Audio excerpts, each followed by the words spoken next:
36টা দাঁত ফেলে দিব। কত বড় সাহস, আজকে ওর একদিন কি আমার গেলে আমার থাপ্পড় দেবো, তুমি কিছু বলতেছো না কেন?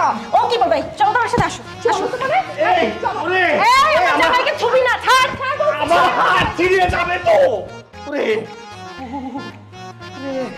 তুই বলেন জ্বালায় আমি মরে গেলাম। কই গো আমার ফুলকলি, আমার ফুলঝুরি কোথায়? এসে গেছো? দেখি দেখি দেখি। আরে কি হয়েছে? আরে কি হয়েছে? এটা কি? কি হবে, এতদিন পর বাহির থেকে ঘরে এসেছো, তোমার গায়ে চুল আছে কিনা, মেয়েদের গায়ের গন্ধ আছে কিনা এগুলো দেখতে হবে না? তোমার তো ক্যারেক্টার ভালো না। আরে ক্যারেক্টার ভালো না মানে? আই তোমার সাহস কিভাবে আমার জামাইকে নিয়ে ক্যারেক্টার ভালো না এসব বলার?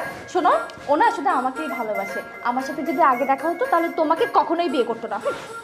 এই তুই চুপ থাক ছোট, তোর যে বাদরের মতো চেহারা, এই চেহারা নিয়ে যে আমার হাজবেন্ড তোকে বিয়ে করছে, এটা তো তোকে দয়া করছে, তোকে করুণা করছে।